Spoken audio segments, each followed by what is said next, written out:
Maintenant qu'on a terminé donc le lissage des normales et l'ombrage lissé, on a une pièce parfaitement propre, sauf que maintenant on doit passer par des étapes de contrôle de cette pièce, pour vérifier que notre travail a été correctement fait, et du coup, que notre géométrie est propre. Pour ce faire, on a donc plusieurs étapes à effectuer, hein. Donc le premier, c'est donc le contrôle des normales, comme je viens de vous l'expliquer, contrôler donc l'orientation des faces, hop, donc ici, voilà, vérifier que tout mon objet est bleu, ça c'est la deuxième étape. Ensuite, on a un contrôle de la constance de géométrie, que je vous ai montré également au préalable, hein, avec donc les boucles orientées. Donc je vais juste désactiver mes normales pour que ça soit plus simple. Voilà. Donc vérifier les connexions de vos boucles, d'accord? Donc une par une ou pas, libre à vous, hein, d'accord? Donc après tout dépend du contrôle que vous faites, hein. Si vous êtes sûr de votre géométrie, bah, tant mieux. Mais voilà, un contrôle est quand même important pour voir si les boucles sont bien propres et qu'il n'y a pas de coupure entre vos boucles. Dans quel cas, ça veut dire que votre géométrie n'est pas bonne, d'accord? Donc bien contrôler les boucles de vertex. Et ensuite, vérifier qu'il n'y ait pas de doublons. Donc les doublons, en fait, quand on crée une géométrie, peu importe laquelle, on peut parfois faire des mauvaises manips en faisant une extrusion un petit peu par hasard. Et là, je vais vous montrer pourquoi. Regardez, supposons que je prenne voilà, cette boucle de face, je fais une extrusion, mais j'oublie, voilà, et du coup, je la laisse en place, puis bah, je passe à autre chose. Je me dis, bah non, de toute façon, l'extrusion n'a pas été faite, même si je la vois, hein, clairement ici, hein. Mais bon, supposons qu'on la voit pas, je tourne mon objet, voilà, je passe à autre chose, je refais une extrusion par ici, on va faire, tac, tiens, je vais faire une extrusion ici pour créer une petite plaque, voilà, pour mon sceptre, hop, comme ceci, puis j'appuie deux fois sur E, sans faire exprès, hein, d'accord, donc j'ai extrué deux fois, ça peut arriver, ça m'arrive très souvent d'ailleurs.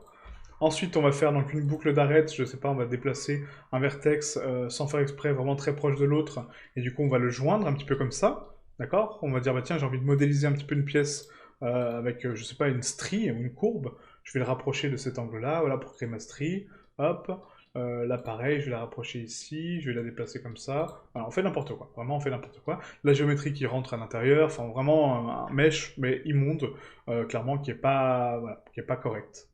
Voilà, comme ceci, par exemple. Ok. Donc là, j'ai un mesh qui est abîmé. Sauf que moi, je me dis, bah voilà, je remarque pas ces défauts. Bon, là, il faut quand même le faire, mais du coup, voilà. Supposons que je les remarque pas. Du coup, je continue à travailler. Puis à la fin, je me dis, bah voilà, ma pièce est finie. Et je ne fais pas mes étapes de contrôle. Donc, je ne contrôle pas l'orientation de mes faces. Je ne contrôle pas ma géométrie. Je ne contrôle rien. Je passe au suivant. Et après, je me rends compte bien plus tard que du coup, bah, ah ouais, bah, finalement, j'ai des bugs. Sauf que là, cette pièce-là, c'est une pièce d'origine. C'est une pièce source. Et après, cette pièce-là va nous servir pour d'autres choses. Donc si elle est mal faite à la base, pour la rattraper après, c'est très très compliqué, parce que du coup, il faudra refaire la géométrie au complet, refaire toutes les étapes que vous avez faites, et du coup, c'est une perte de temps. Donc certes, on perd un petit peu de temps à contrôler la géométrie, à contrôler les normales, l'orientation des faces et la constance de géométrie, mais c'est un gain de temps pour nous par la suite pour justement travailler correctement. Donc là, supposons que j'ai ici, donc j'ai ma plaque, donc pour moi elle me va ma plaque, ok, c'est la plaque que je veux. Cette courbe-là, bon bah je voulais pas trop, mais du coup je sais pas comment trop la corriger. Et puis du coup, bah là cette arête-là, elle est en doublon, je vois qu'il y a un problème, mais j'arrive pas à savoir qu'est-ce que c'est. Du coup, pour la nettoyer, cette pièce, on va passer en vue dessus avec 7. On va la sélectionner. On va appuyer sur A pour tout sélectionner, d'accord? Select All Toggle, encore une fois. Et ici, donc dans Mesh, on a une petite partie qui a un menu nettoyer. Ce menu, on va le rajouter au Quick Favori aussi. Donc clic droit, Add Quick Favori. Pourquoi je les mets dans le favori? Puisque c'est une action qu'on va faire à chaque étape, à chaque objet qu'on va modéliser, on va le nettoyer, on va le purger, on va le polir, d'accord? Donc pour ce faire, on a ici donc trois options à effectuer dans l'ordre précis que je vais vous le donner. C'est donc dissoudre, dégénérer, donc ça va enlever ma géométrie dégénérée. Là on voit que ça m'a enlevé 110 vertex, 220 arêtes et 110 faces, d'accord? Je refais encore une fois pour vérifier qu'il n'y en a pas d'autres. Donc là il m'affiche 0, 0, 0, c'est bon, ma géométrie est propre. Maintenant on va fusionner par distance. Je fusionne les vertex par distance s'ils sont trop proches les uns des autres, ça ne sert à rien d'avoir des duplications, d'accord? Donc du coup, je vais les fusionner entre eux. Et ensuite, je vais supprimer les vertex isolés ou les faces ou les arêtes. Et là, pareil, il m'affiche donc 0, 0, 0. Mon mesh est propre maintenant. Je sais que je peux vérifier ma géométrie. Je n'ai plus cette arête dure que j'avais au départ. Regardez, hein, vous voyez, l'arête dure que j'avais par rapport à mon extrusion n'est plus là. La face que j'ai déplacée, bon, bah elle, par contre, n'a pas bougé. Ça, je vais vous montrer comment la corriger. Et la plaque, maintenant, si je la regarde, bah, elle est parfaitement modélisée. Je n'ai pas mon extrusion en duplication. Je peux prendre ma plaque, la bouger, ma géométrie est propre, vous voyez. Et c'est ça, en fait, donc les étapes de vérification, c'est nettoyer votre objet pour lui dire, ok, maintenant que tu as donc ta géométrie qui est défini, donc je t'ai modélisé. Maintenant, je te nettoie pour enlever donc le superflu, les choses qui ne servent à rien, et du coup avoir une géométrie propre et quelque chose d'exploitable, voilà, tout simplement. Là, on voit qu'on est repassé avec des vertex beaucoup plus bas, d'accord, donc à 1550, alors que tout à l'heure, on était quasiment à 3000, ok? Voilà. Donc maintenant, pour cette face-là, supposons que je vais la récupérer, d'accord? Donc j'ai déplacé mon vertex sans le faire exprès. On a un petit outil qui s'appelle Loop Tools. Donc le Loop Tools, qu'est-ce qu'il va faire? Il va sélectionner donc une boucle d'arête, d'accord? Donc Shift, Alt, clic droit, clic gauche pour vous si vous avez mis le clic gauche. Et là, on va faire W. Et W va me permettre de rapporter un panneau donc, de contrôle de géométrie. Et j'ai ici mon outil Loop Tools. Et là, le Loop Tools va me permettre donc d'adoucir ma géométrie et du coup de la transformer en cercle. J'appuie sur cercle, il me la replace correctement en fonction d'un cercle. Ici, pareil, je sélectionne ma boucle, W, Loop Tools, cercle. Voilà. Ici, pareil, hop, Loop Tools, cercle. J'ai récupéré ma géométrie.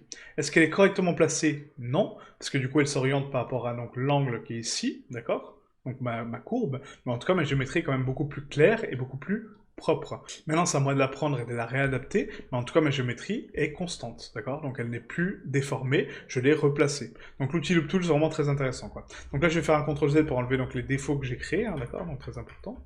Voilà, donc là j'ai récupéré ma pièce, donc du coup je l'ai modifiée un petit peu à ma sauce, d'accord? Donc à vous d'en faire de même, vous la modifiez en termes de courbe, en termes de taille, en termes de position, en termes de ce que vous voulez, vous modélisez votre pièce finale.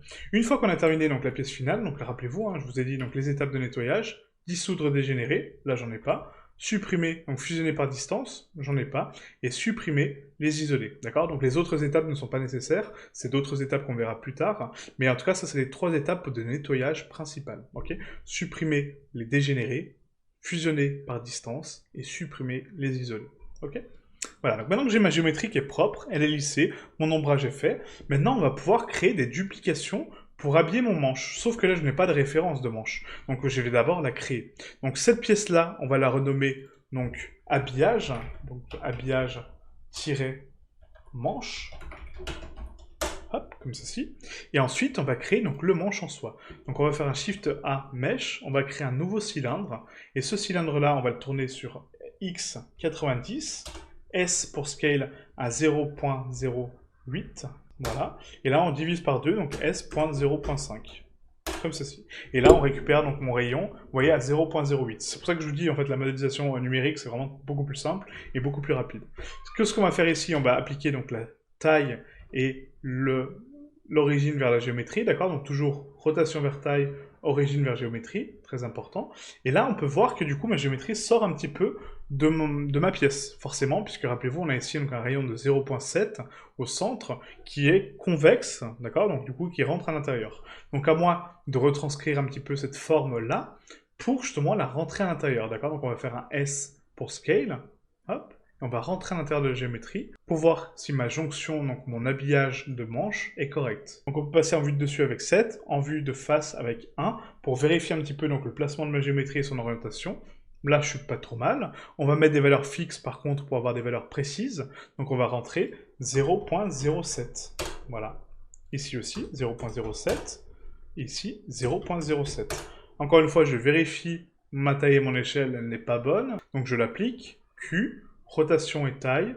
On redéfinit l'origine vers la géométrie. Et là, c'est parfait, mon objet est propre. Maintenant, je peux continuer à travailler avec. Donc on repasse en vue de dessus avec 7. On appuie sur Tab pour l'éditer. Et là, je vais saisir donc la face du dessus, d'accord, donc celle-ci, hein, avec l'outil sélection de face, clic droit sur la face voulue, et là, je vais la déplacer. Donc là, G, Y, pour la déplacer sur l'axe Y, et je la monte progressivement pour donner origine à mon manche, d'accord, donc le manche de la lance.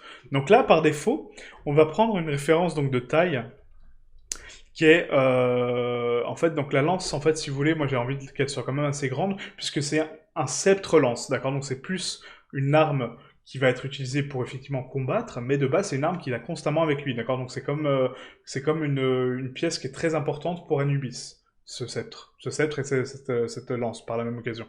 Donc du coup ça sera plus un sceptre lance. Donc ce qu'on va faire c'est qu'on va donc le prolonger sur l'axe Y, voilà. Donc là, on le prolonge donc à hauteur de 16 carrés, d'accord, à peu près, hein, d'accord. Donc vous partez de l'origine et vous comptez 16 carrés, d'accord. approximativement, encore une fois, hein, pas besoin que ça soit précis. Et là, on analyse donc un petit peu la taille qu'on a sur Y. Donc là, actuellement, mon manche fait 1,63 m, ce qui est parfait. Franchement, pour moi, c'est une taille vraiment très très bonne pour le sceptre lance, puisque Anubis fait 2,43 m. S'il prend son sceptre à la main, donc la tête lui arrivera à peu près ici, hein, d'accord? Donc le haut du sceptre du lance, et du coup, c'est une bonne taille, d'accord?